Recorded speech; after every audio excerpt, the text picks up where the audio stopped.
পৃথিবীর মানুষ আজ বিভ্রান্ত, মানুষের মনে আতঙ্ক। কিন্তু আধ্যাত্মিক জানাচ্ছে এক মহান ব্যক্তির আগমনের আগে এমন কিছু রহস্যময় ঘটনা ঘটে যাবে যেটা হাদিসে লুকিয়ে আছে। তাই আজকের ভিডিওতে জানাবো ইমাম মেহেদী আসার 10টি আলামত ও রহস্য সম্পর্কে, যেটা আপনি এর আগে কখনো শোনেননি। কারণ যেটা শুনতে চাচ্ছেন সেটা শুধু ইতিহাস নয়, এটা ভবিষ্যতে সেই রহস্য যা শোনার পর আপনার হয়তো বুক কাঁপতে পারে, আর হয়তো ভাবতেই বাধ্য করবে এটা কি সত্যিই ঘটবে। কারণ তিনি হবেন এমন একজন নেতা যিনি নির্যাতিতদেরকে মুক্তি দিবেন, সত্য ন্যায় ফিরিয়ে আনবেন। এই ধারণা হযরত মুহাম্মদুর রাসূলুল্লাহ সাল্লাল্লাহু আলাইহি সাল্লাম নিজেই দিয়েছেন। বর্ণনা অনুযায়ী ইমাম মেহেদী তখনই আসবেন যখন পৃথিবী জুলুমে ভরে যাবে। এমনটা এর আগেও ঘটেছে। যখন মানুষ সীমা অতিক্রম করছিল তখন আল্লাহ পাঠিয়েছিলেন হযরত নূহ আলাইহিস সালামকে। তিনি 950 বছর মানুষকে সতর্ক করেছিলেন, কিন্তু তার কথা কেউ শোনেনি। তখন আল্লাহর আদেশে তিনি একটি নৌকা বানান। তিনি সব জাতির কিছু কিছু প্রাণী সহ সেই নৌকায় উঠালেন। তারপর আসে বিশাল বন্যা, যা সব অন্যায় ধুয়ে নিয়ে যায়। এরপর সেই নৌকাতেই শুরু হয় মানবতার এক নতুন অধ্যায়। এরপর বহু বছর পরেও মানুষ আবার মূর্তি পূজায় জড়িয়ে পড়ল। তখন এলেন আমাদের জাতির পিতা হযরত ইব্রাহিম আলাইহিস সালাম। তিনি একাই দাঁড়ালেন পুরো জাতির বিপক্ষে। তিনি বললেন আল্লাহ ছাড়া কেউ উপাসনার যোগ্য নয়। এই ধারাবাহিকতা এলেন হযরত মুসা আলাইহিস সালাম। তার সময় ফেরাউন মিশরের রাজা ছিল, যিনি বনি ইসরায়েলদেরকে দাসে পরিণত করছিলেন। এরপর এলেন হযরত ঈসা আলাইহিস সালাম, যখন ইহুদিরা ধর্মকে ব্যবসার পণ্য বানিয়ে ফেলেছিল।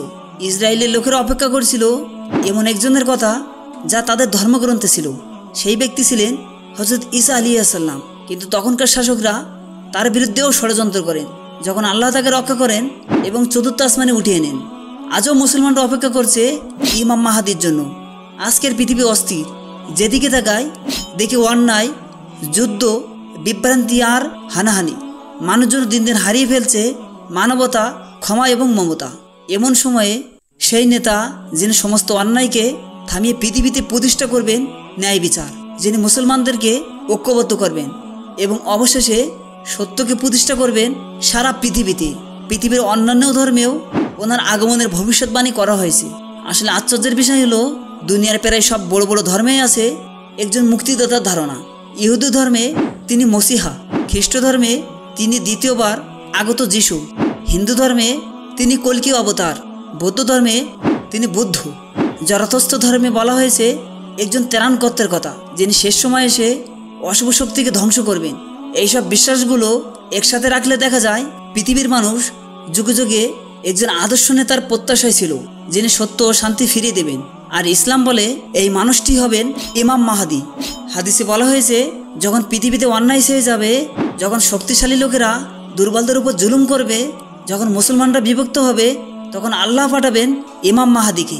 তিনি হবেন হযরত মুহাম্মদুর রাসূলুল্লাহ সাল্লাল্লাহু আলাইহি ওয়াসাল্লামের বংশধর, যিনি হিজাজ থেকে হঠাৎ দর্শন দেবেন। কিন্তু প্রথমে মানুষ তাকে চিনবে না। তিনি নিজেও নিজেকে নেতা হিসাবে দাবি করবেন না। কিন্তু যখন কাবা শরীফের এক অলৌকিক ঘটনার মাধ্যমে কিছু মানুষ তার হাতে বায়াত গ্রহণ করবে, তখনই শুরু হবে এক নতুন ইতিহাস। তাহলে আপনি প্রস্তুত তো? কারণ সামনে যেটা শুনতে চাচ্ছেন সেটা হয়তো বদলে দিতে পারে আপনার ভবিষ্যতের ধারণাটাই। নাম্বার 10, চরম অন্যায় ও দুর্নীতি। মানুষ যখন সত্যকে মিথ্যা আর মিথ্যাকে সত্য বলে বিশ্বাস করবে, তখন পৃথিবী অন্ধকারে ঢেকে যাবে। ধনী হবে আরও ধনী, গরিব হবে আরও গরিব। আদালতে আর ন্যায় বিচার থাকবে না, যেখানে টাকা আর ক্ষমতা সবকিছুই নির্ধারণ করবে। দুর্নীতি এত বেশি হবে যে মানুষের মনে আল্লাহর ভয় থাকবে না। নাম্বার 9, মধ্যপ্রাচ্যের চরম অস্থিরতা। শাম, ইরাক ও ইয়েমেন, যা একসময় সভ্যতার কেন্দ্র ছিল, সেগুলো পরিণত হবে রক্তক্ষেত্রে। নিজেদের মধ্যেই বিভক্ত হবে আর ক্ষমতার জন্য লড়াই চলবে বছরের পর বছর। প্রতিটি দেশের পতাকা হবে সম্পূর্ণ আলাদাই, অন্তরে থাকবে বিভেদ। এই অস্থিরতাই হবে ইমাম মেহেদী আগমনের আবির্ভাবের পটভূমি। নাম্বার 8, ইয়েমেনের বিশাল সংঘর্ষ। শাম আজকে সিরিয়া ও আশেপাশের এলাকা হবে এক ভয়াবহ যুদ্ধের ময়দান। ইয়েমেন থেকে উঠবেন এক ভয়াবহ সত্যবাদী নেতা, যিনি মানুষের কাছে সত্যের ডাক দেবেন। কিন্তু তার বিরুদ্ধেও শুরু হবে এক রক্তক্ষয়ী সংঘর্ষ। ইতিহাসে এমন অনেক যুদ্ধ হয়েছে, কিন্তু শেষ যুগের যুদ্ধ হবে খুবই কঠিন। প্রতিটি দিন হবে বাঁচা মরার লড়াই। নাম্বার 7, আকাশে অদ্ভুত সংকেত। আপনি রাতের আকাশে তাকিয়ে আছেন, হঠাৎ দেখলেন এক বিশাল আলো, ধূমকেতুর মতো, যা আগে কখনো দেখেননি। পাশের মানুষ বলছে এটা তো নাসার প্রজেক্ট। অন্যজন বলছে এটা এলিয়েন সিগন্যাল। কিন্তু মুমিনরা বলবে এটা আল্লাহর এক নির্দেশন নয় তো, যেটা ইমাম মেহেদী আগমনের ডাক। নাম্বার 6, মক্কার দিকে মুসলমানদের দৃষ্টি। মধ্যপ্রাচ্যের সংঘর্ষের মাঝে হঠাৎ করে মুসলমানদের দৃষ্টি যাবে মক্কার দিকে। কাওয়ার চারপাশে জড়ো হবে লাখো লাখো মানুষ, কারণ তারা শুনবে এক সত্যবাদী নেতা আসছেন যিনি উম্মাদকে এক করবেন। সেই সময় মক্কা হবে আশার প্রতীক। নাম্বার 5, মাহাদির প্রতি বায়াতের ঘটনা। হাদিসে এসেছে ইমাম মাহাদিকে প্রথমে মানুষ চিনবে না, কিন্তু এক রাতে মক্কায় কাবার কাছে মানুষ তাকে খুঁজে বের করবে এবং জোর করে বায়াত নেবে। তিনি প্রথমে রাজি হবেন না, কিন্তু আল্লাহর ইচ্ছায় দায়িত্ব গ্রহণ করবেন। সেই মুহূর্তে ইতিহাস বদলে যাবে। নাম্বার 4, মিথ্যা মাহাদির আবির্ভাব। শেষ যুগে অনেকেই নিজেদেরকে মিথ্যা মাহাদি বলে দাবি করবে। তারা মানুষকে বিভ্রান্তি করবে, কখনো রাজনীতি দিয়ে, কখনো ধর্মের নামে।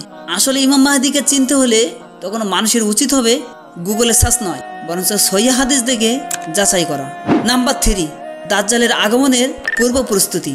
বিশ্বের অবিচার, যুদ্ধ, অশান্তি, ঠিক সেই সময়ে দাজ্জালের আগমন ঘটবে। আর ইমাম মাহাদি হবেন সেই নেতা যিনি দাজ্জালের বিরুদ্ধে প্রথম প্রতিরোধ গড়ে তুলবেন। তাদের লড়াই হবে এক মহাযুদ্ধের। নাম্বার 2, হযরত ঈসা আলাইহিস সালামের অবতরণ। আকাশ হঠাৎ খুলে যাবে, ফেরেশতাদের আস্বাদনে নামবেন হযরত ঈসা আলাইহিস সালাম। তিনি ইমাম মেহেদীর হাতে হাত মিলিয়ে বলবেন, চলেন দাজ্জালকে শেষ করি। বিশ্ব দেখবে এক অদৃশ্য শক্তি, যেখানে ইতিহাস বদলে যাবে। নাম্বার 1, চূড়ান্ত যুদ্ধ, মালহামা আল কুব্বা। এটা এমন এক যুদ্ধ যেখানে পূর্ব ও পশ্চিমী মুখোমুখি হবে।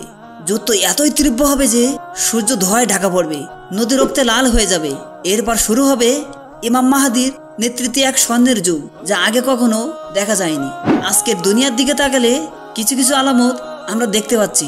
এই আলামতগুলোই সবই শেষ যুগের আলামত। এই আলামতগুলোর মধ্যে কিছু হয়তো ইতিমধ্যে প্রকাশ ঘটেছে। মধ্যপ্রাচ্যের অস্থিরতা, বৈশ্বিক সংঘর্ষ, নৈতিক অবক্ষয় সব যেন হাদিসের সাথে মিলে যাচ্ছে। তবে মনে রাখবেন, ইমাম মাহাদি আগমনের সঠিক সময় কেবল আল্লাহ জানে। আমাদের দায়িত্ব নিজেদের ইমানকে মজবুত রাখা এবং সত্যের পথে অটুট থাকা। যাই হোক, এই ছিল ভিডিওটি। তো ভিডিওটি কেমন লাগলো তো কমেন্ট করে দিয়েন। এন্ড যারা চ্যানেলটি এখনো সাবস্ক্রাইব করেননি, সো সাবস্ক্রাইব করে দিন। তো দেখা হচ্ছে নেক্সট ভিডিওতে। ততক্ষণ সুস্থ থাকেন, ভালো থাকেন, বাই।